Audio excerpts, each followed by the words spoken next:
Bismillahirrahmanirrahim. Bismillahirrahmanirrahim. Alhamdulillahirabbil alamin wassalatu wassalamu ala asyrafil anbiya'i wal mursalin wa ala alihi wa sahbihi ajmain. Saudara sekalian rahimakumullah, di antara karakteristik kaum munafik lainnya, mereka sangat menentang gagasan untuk menegakkan hukum Allah Ta'ala di muka bumi ini. Sehingga di dalam surah An-Nisa ayat ke-61 Allah Ta'ala berfirman, wa idza qila lahum ta'alu ila ma anzalallahu wa ila rasuli ra'aital munafiqina yasudduna 'anka sududa.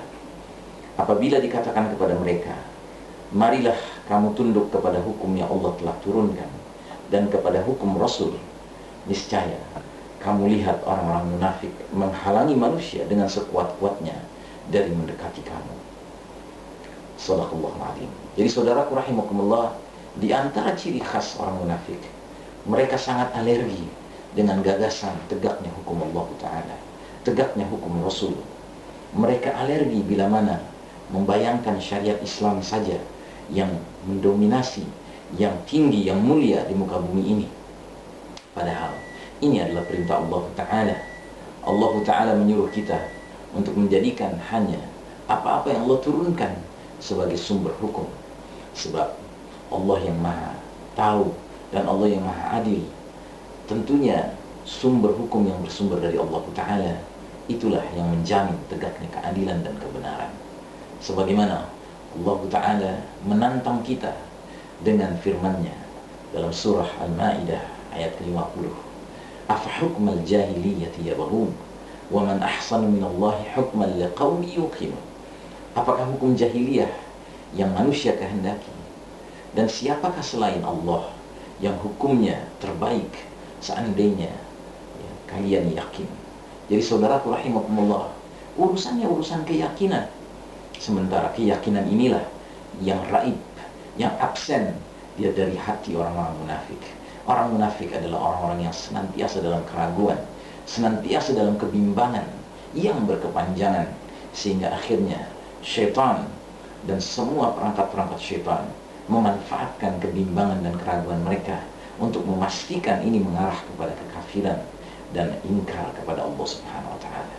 Sementara orang-orang beriman, karena sikap dasar mereka adalah senantiasa berserah diri kepada Allah Ta'ala, adalah senantiasa memandang iman sebagai perkara yang nikmat, perkara yang indah, maka mereka terus-menerus mengokohkan keyakinan mereka bahwasanya hukum Allah Ta'ala tentunya tidak tertandingi. Tidak mungkin ada hukum selain daripada hukum Allah yang bisa menjamin keadilan dan kebenaran. Oleh karenanya dalam surah Al-An'am ayat 115 Allah Ta'ala pun berfirman, wa tammat kalimatu rabbika sidqa wa adlah, dan telah sempurnalah kalimat-kalimat Rabbmu Al-Quran ini sebagai yang benar dan adil. Jadi saudaraku rahimakumullah, tidak mungkin kita akan menemukan kebenaran dan keadilan kecuali bila kita kembali kepada Al-Quran sebagai hukum, sebagai sumber peranata kehidupan bermasyarakat kita. Namun ini sangat tidak disenangi oleh orang-orang munafik. Oleh karenanya saudaraku rahimakumullah, kita harus mewaspadai, jangan sampai di dalam hati kita ada sikap menolak kepada hukum Allah dan syariat Islam. Karena melalui surah An-Nisa ayat 61 ini Allah memvonis orang-orang yang demikian sebagai orang-orang yang munafik, orang-orang yang ada penyakit di dalam hatinya, dan penyakit itu akan semakin berkembang dan berkembang karena penolakan yang tidak kunjung mereda. Nah, oleh karenanya melalui kesempatan yang baik ini saya mengingatkan diri saya dan kita bersama, marilah kita kokohkan keimanan kita.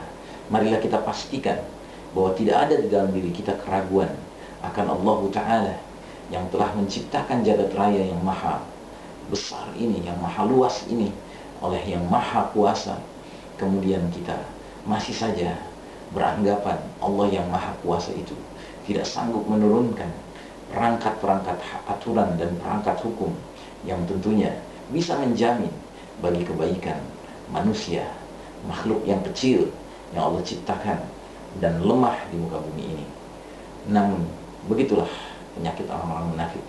Mudah-mudahan Allah selamatkan kita dari memiliki karakteristik seperti orang munafik itu, terutama dalam konteks mensikapi hukum Allah Ta'ala. Dan dalam dunia kita sekarang yang penuh fitnah ini, sudah barang tentu tantangannya sangatlah besar dan berat untuk bisa mempromosikan tegaknya hukum Allah Ta'ala. Tetapi pertanyaannya adalah, kalau bukan kita yang mengaku beriman ini yang mempromosikannya, lantas siapa lagi? Tentunya orang-orang yang beriman harus berada pada front terdepan untuk terus-menerus mengadvokasi, mempromosikan, mendakwahkan bahwasannya la hukma illa hukmullah. Tidak ada hukum yang sepatutnya kita muliakan, kita tinggikan, kita tegakkan dan kita patuhi selain daripada hukum Allah Ta'ala. Bila orang-orang yang mengaku beriman juga begitu saja mengikut kepada hukum bikinan manusia, lalu siapa lagi di muka bumi ini yang akan mempromosikan kebenaran hukum Allah Ta'ala? Dan ingat, Allah tidak menurunkan agama semata-mata untuk urusan ritual, ibadah, atau akhlak, berbuat baik kepada sesama manusia. Tetapi Allah juga menurunkan agama ini lengkap dengan segala perangkat aturan dan hukumnya. Assalamualaikum warahmatullahi wabarakatuh.